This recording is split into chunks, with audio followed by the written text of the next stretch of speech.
Inclusive language is an important part of any discussion whenever we are talking about inclusive marketing. So much so that it was one of the very first episodes that I covered. It was episode number 15, way back when, with my guest, Naila King. I'm going to drop a link to that in the show notes for you in case you haven't covered that. But it's been almost 100 episodes later, and I think it's time that we covered inclusive language again, this time from a different lens. My guest today is an expert in linguistics and really brings an interesting view and framework to help you figure out how to apply inclusive language to what you're doing. So it's a perfect highlight to that original episode number 15 on inclusive language. And this one covers it from a different angle and gives you that framework. So it gives you some confidence in terms of what it is that you need to help you know if what you're saying is the right thing, if it will draw people closer to you rather than pushing them away. So after this short break, you will hear from my esteemed guest as we talk all about inclusive language. Did you know that most businesses only use 20% of their data? That's like reading a book with most of the pages torn out or paying for a coffee that's just 1/5 full. Point is, you miss a lot unless you use HubSpot. Their customer platform gives you access to the data you need to grow your business. The insights trapped in emails, call logs, and transcripts, all that unstructured data that makes all the difference. Because when you know more, you grow more. And when you get a full cup of coffee, you can do more too. But I digress. Visit HubSpot.com today. Hey, Suzanne, thanks so much for joining me today. How are you? I am doing well. I am so excited to be here and talking with you today. We're going to have a great time. We had to finally start pressing record. We've been chatting it up a little bit. We're like, wait. Like, we need to let the people in. Yeah, we got to capture this because we're already going deep. I know. So before we get too far into it, let the people know, who are you and what do you do? Sure.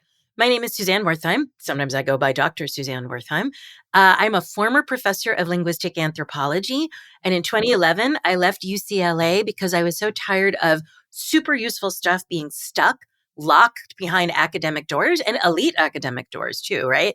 I was so tired of it because there were things that were so useful that my former students were emailing me like 7 years later and still applying things I had taught them in intro courses. Wow. So I was like, I got to get this out to the people. So I founded my own consulting company called Worthwhile Research and Consulting, and I specialize in inclusive language. And one of the reasons we're talking today is I just published a book called The Inclusive Language Field Guide. So it can get out even further, the benefit of this academic knowledge that is very easily applied.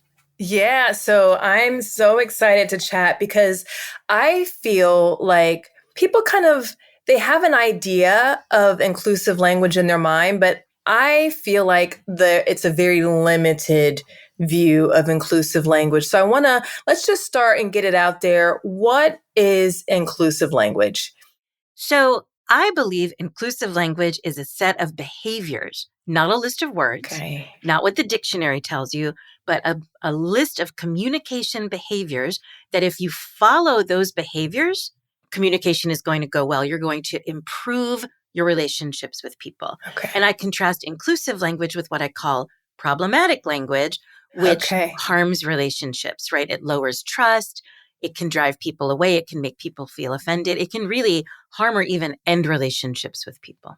Yeah. And basically, from a marketing standpoint, it's all about relationships, whether or not people are thinking about it in that manner or not. And especially as brands are trying to build relationships with people who are from communities that are historically underrepresented, underserved, and in a lot of instances, communities that they aren't a part of, communication and effective communication becomes critical. I'm curious if you have any examples of whenever you've seen non-inclusive language from a brand standpoint and what has been sort of the output or the impact of that. Yeah. And let me even add to that, because you were like, when marketing is devised by people who are not members of a group, but is designed to apply to a group, that can fail really badly. I've got two examples. One, I don't want to be too specific about because we're in talks to have them bring me in. Okay. But there was a museum type institution that wanted to appeal to the internet and I believe Black people. And so they referred to something popular at their museum and they're like, oh, Lord, she come in and like used thick with two C's. Oh yeah, you're Ooh, making a I face for those am. of you with the audio. And they got reamed by Twitter when it was still called Twitter. Right. Reamed, right?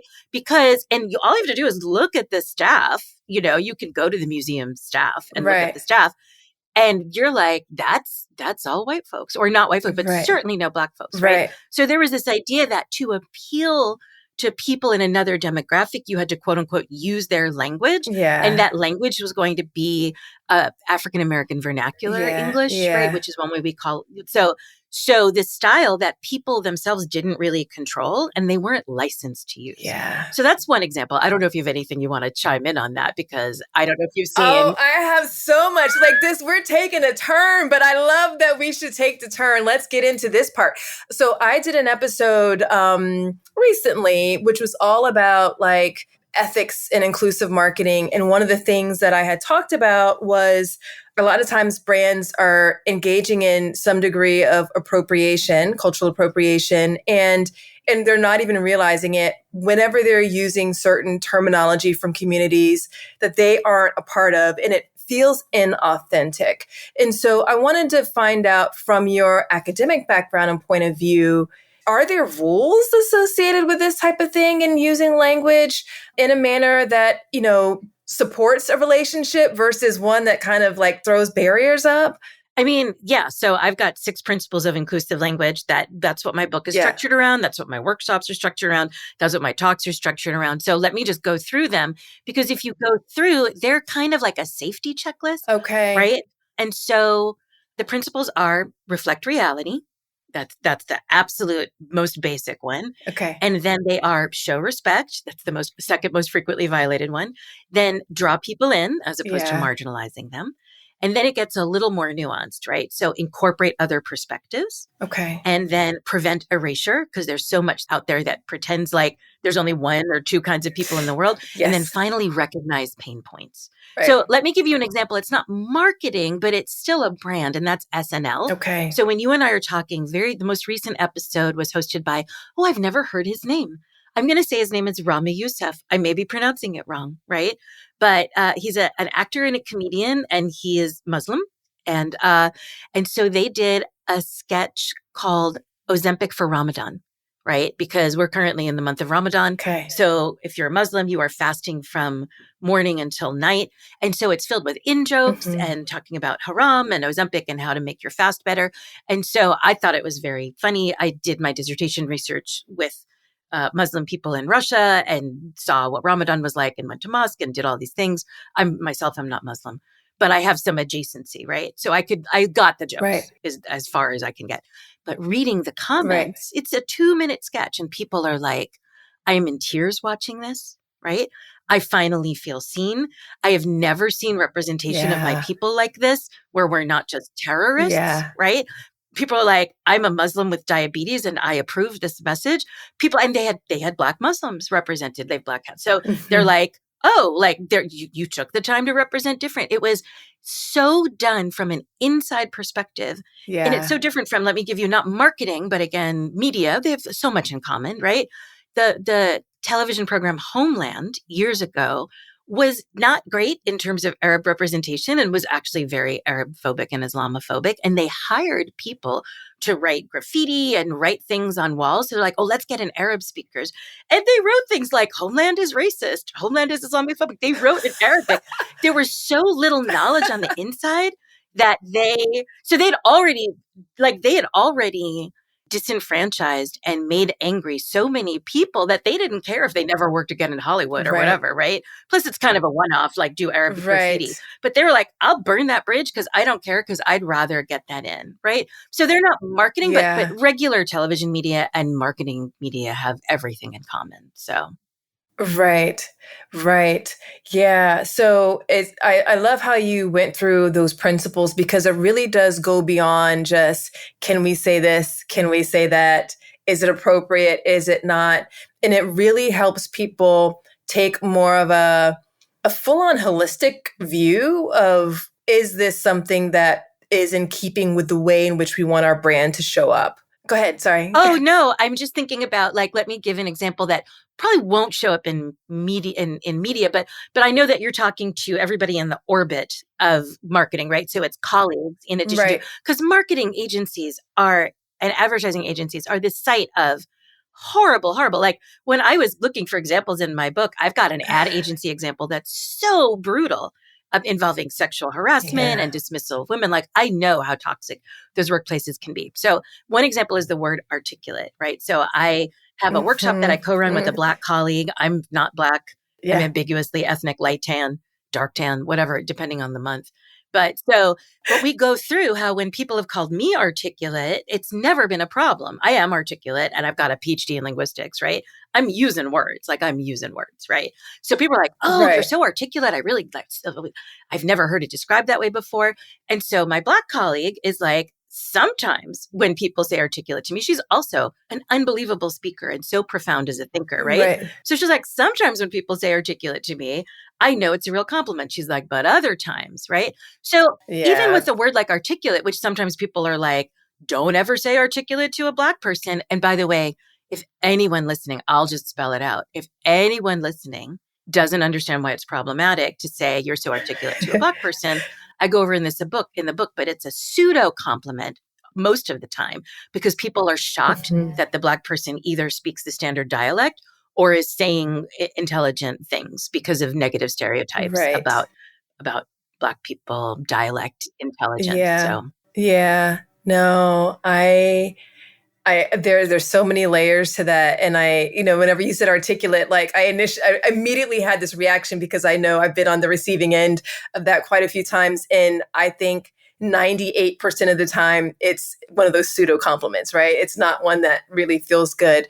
I want to go back a little bit to the framework that you mentioned. And the first one that you said was about that it reflects reality. yeah. And I think that that's where a lot of times people get hung up. I saw something where we were using an example. Now, more and more brands are trying to engage with Gen Z, right? And as we think about Gen Z and their lingo and the terminology, and most brands, their reality isn't to speak in the manner that Gen Z does. So to do so, to, I guess, try to feel like you're being cool, or an example that you gave before where that museum was, speaking in what they perceive to be AAVE, it didn't reflect the reality of what seemed. So does that mean more of the way that your brand speaks normally, or is that a combination of even who you have on your team? I mean, I think it's very much about, so the principles are about context, right? So what that example with articulate I gave is to show that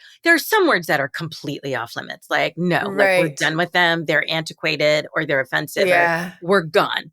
Like done. Yeah. Like, for example, I'm recommending get rid of Oriental because it centers whiteness and it centers Europe, and Asia is its own place. Right. And plus the history of Orientalism is gruesome Yeah. in so many ways. And it's based on saying that people in these countries are savages who deserve to be conquered and ruled by and exploited by people from Europe, right? So it's got a very dark history.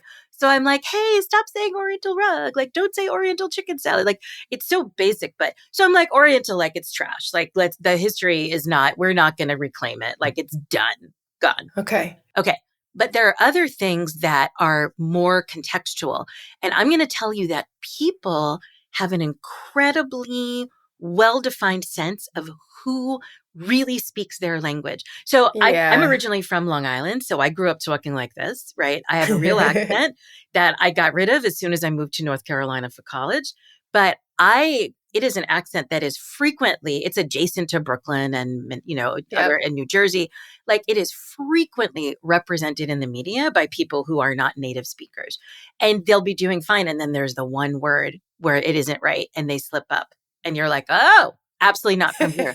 Well, guess what? There are generational dialects too, right? And so it takes so little. People are so sensitive to, are you a native speaker of the language? And they know if you are or aren't. Just like, very honestly, what that museum posted, if an actual Black person had posted it, well, I mean, I can't judge, but to me, it didn't seem wrong. Like I've collected mistakes. There are a lot of people who, when they think that African American ways of speaking have no grammar, have no rules, or broken English. In fact, there are many decades of very well documented, very refined rules, Mm-hmm. very complex, equally complex syntax. Any way that you can define a language as being grammatical, African American ways of speaking are grammatical by a linguist Yeah. perspective, right? So too with Generation Z stuff. And so people will catch a word and be like, oh, here's this word, and they'll use it. And then it's just, it can be totally not right, or it can be not right Right. enough to say to people, oh, it's like, hello, fellow kids, the Steve Buscemi meme where Right. he's looking in his 40s with a Yeah. skateboard, or I need like a youth minister will try to use young people slang, and it's, or a parent, and like I don't know if we're still saying cringe, but like the teenagers could not be more horrified, right? They're like, Yes. everything about this is disgusting, and it's because Mm-hmm. they're not licensed to speak in that way. And so it's Right. wrong. It feels wrong, and it's alienating, and it's not in grouping because they're not in group. It's not reflecting the reality of what it is that yeah, totally get that. I have a 17, oh my gosh, newly 17-year-old niece. And there are times where I've said some things to her and she's just looking at me like, what are you even talking about? Like, just do not. So I think that if we think about it in that context, because that's something that I think from a generational standpoint is easy for people to understand. And we've all sort of been there at one point in our lives, that it transcends not just about generations, but to different communities, of course, as well. It all translates. And that's why I have 6 basic principles, because what happens is, so I'm in talks now with a very large global financial organization Mm-hmm. to do a train the trainers so they can get this out to their people literally all over the world. And so I Right. was talking with their in-house head of the person who would be running this train the trainers and in charge of this kind of professional development work. Mm-hmm. And she said, we just keep on having a new dimension. Like we add a new dimension. We're like, okay, disability. All right, now let's do, she goes, and it's like, you could just keep on doing dimensions. And then Yeah. when you add all the countries they're in, like 100, maybe more, then Mm-hmm. how do you switch for what dimension of identity is relevant there? That's why I have these 6 principles. And then you fill in with the specifics for a given identity.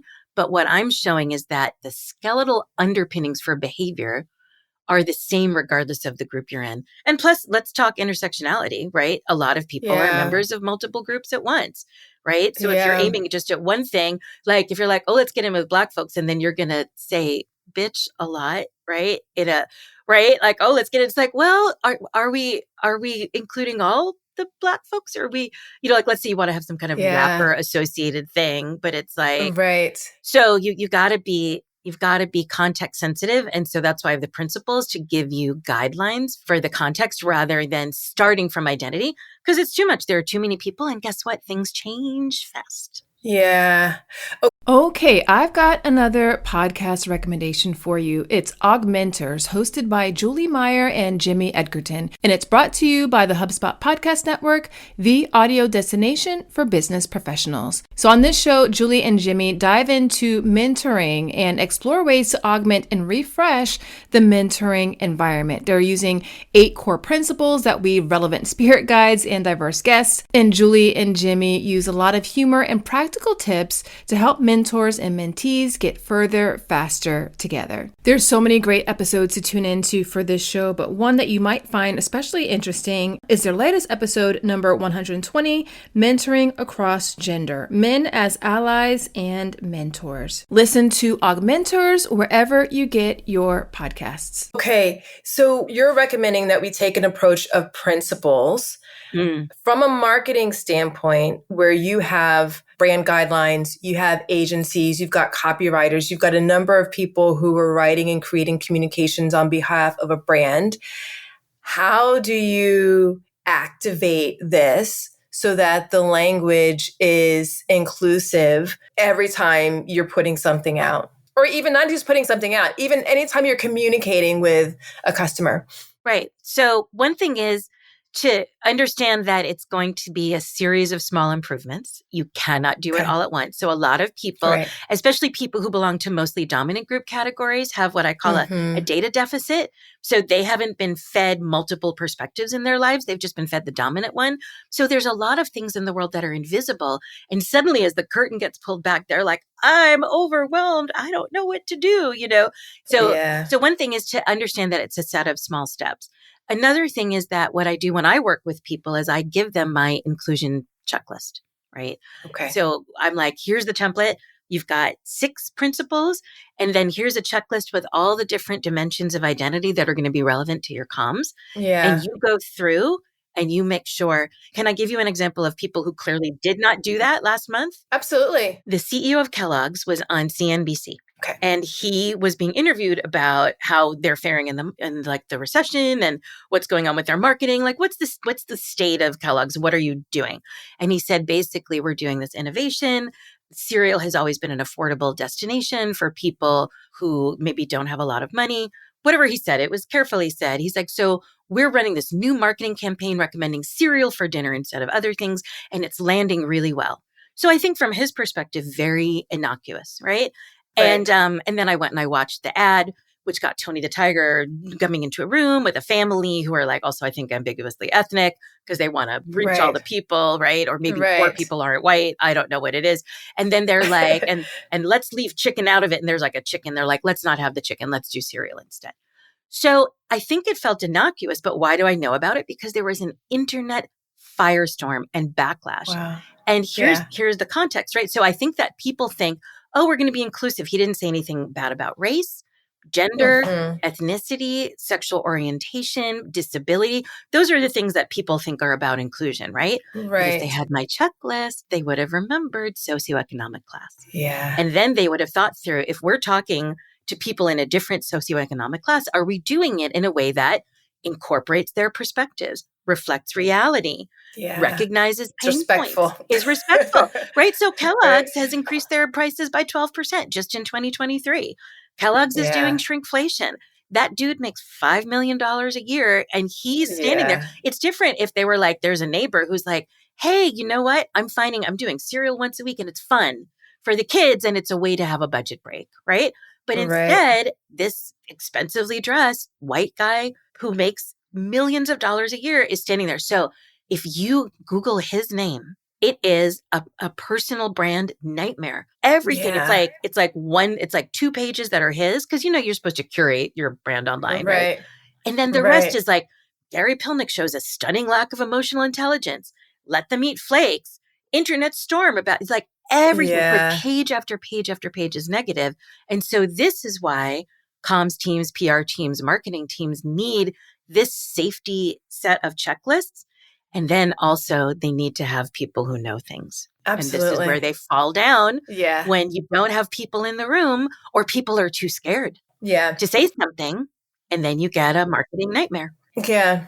So here's my observation from talking to clients, from just engaging and interacting with people, is that when it comes to inclusive marketing and communications, people are operating from this crisis prevention. How do we not screw up? How do we not get canceled?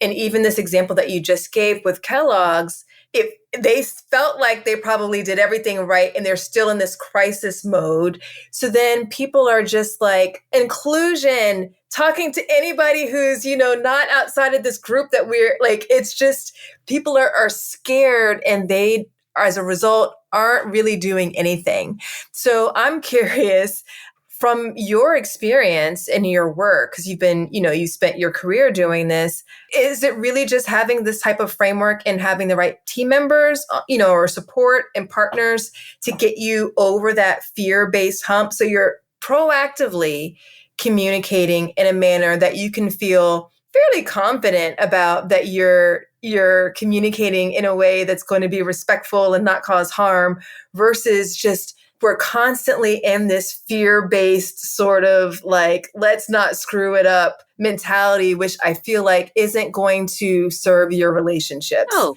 I mean, when you're paralyzed with fear, you don't even have enough blood in your brain to make good decisions, and you can't learn. Right. And you can't, that's why those of us who work on learning and development are like, you're trying to always hit that sweet spot of learning, which is if you feel perfectly comfortable, you're too safe. You haven't learned anything. But if Right. you're frozen in fear, like a standard fear response, that's not working either. So you want to be a little bit uncomfortable. So one thing I do is I recommend two things for clients again and again. And the first is, I recommend three things. The first is practice at home, Yeah. right? So I give them activities to practice at home. I'm like, practice at home so you feel safe. Like one thing people are terrified about is pronouns. So when you're my age, I'm Gen X, people are freaked out because we grew up with one kind of grammar and now the grammar has changed. And it's a real, genuine challenge to our brains. Right? Like if you've grown up saying only he or she to refer to a single known person, literally millions of times, it's going to take a while to shift. But I'm like, here's how to practice it at home. Like, here's an activity, practice.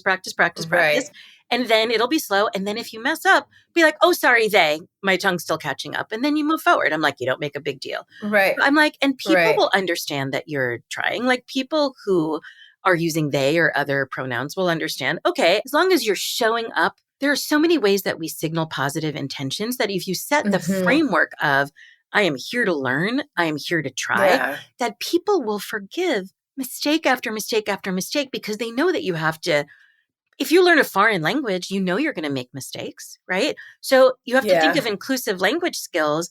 That way of acquiring new skills is the same as if you're learning a language that isn't English, right? Yeah. So practice is one. Two is set yourself up to be open to feedback, right? And this is, a lot of people are really not good at this for all the various reasons. Sometimes it's childhood trauma because feedback came with abuse, right? And so I'm always like, we got to give some grace because you never know how many people come from trauma. It's a lot of people. But you have to set yourself up so people feel comfortable saying to you, hey, you know what? You keep on saying, hey, guys, to start team meetings or hey, you guys. But we've got people who are uncomfortable, like those of us who are women aren't liking it. And so-and-so's non-binary and they're not liking it. So could you switch to like, hey, everyone, or hey, team, right? Some managers are like, oh my goodness, I had no idea.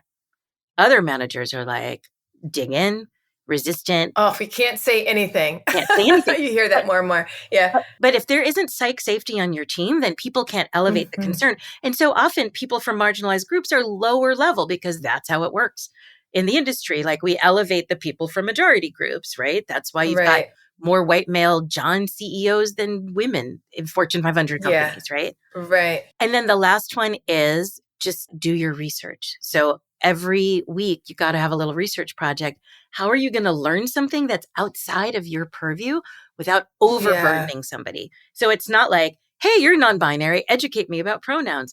Hey, you're Black, what should I not be saying? Like, no, especially because if you are going to be possibly reactive and attack somebody and retaliate against somebody who's bringing you good information.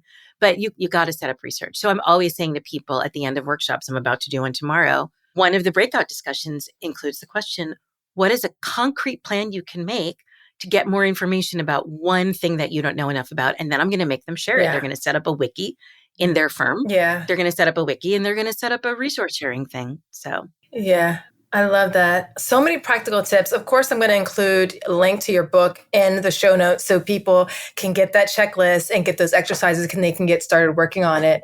I want to switch gears a little bit as we start to wrap up. And I want to find out from you if you can share an experience where a brand made you feel like you belonged. Wow. I mean, I have a million negative examples. Yeah. So many negative examples. All right, here's a harsh one. But Dove partnered with some kind of sexual assault, maybe education or prevention agency, and sponsored an exhibit called maybe What We Were Wearing. And they have the clothes of women and girls. Wow. Young girls of what they were wearing when they were sexually assaulted. Wow. Right. And I looked, I'm even teary thinking about it, right? Sexual assault is something we talk about so rarely. And yet the marketing world is so centered on the sexualization and objectification of women, including young women. So, negative example, comparatively, I was a child when Brooke Shields had her famous ad, there's nothing between me and my Calvins, implying that she was wearing jeans Mm-hmm. without underwear on. I think she was Mm-hmm. 12. I think she was 12, right? So that wouldn't fly today, Yeah. except adjacent to it, things like that are happening all the time anyway, right? So what I Right. get is a constant media barrage, and I lived in LA for 8 years, so it's even more, right? A Right. constant media barrage of sexualization, and you should be inviting the male gaze, and Yeah. you should be, your job is to be decorative and attractive and sexually appealing. And so that leads to this idea that it's women and girls' fault when they're attacked and sexually assaulted, right? Like, what was she wearing? Or it comes up in court. Well, what were you wearing? Well, what were you doing? Well, what did you say to him? Right. And so this is like ratty ass sweatshirts and jeans and again, like children's clothes. Right. And so I looked and I'm like, oh, this is the first campaign I've seen. And I think it's only from 2023, maybe 2022. So it's Mm-hmm. recent. Like, I literally don't remember the last time I saw a brand actually step up and do something that is so important. And I've been living in, so I'm short. I was wandering around New York City with a developed body at age 12, Mm-hmm. in the 80s.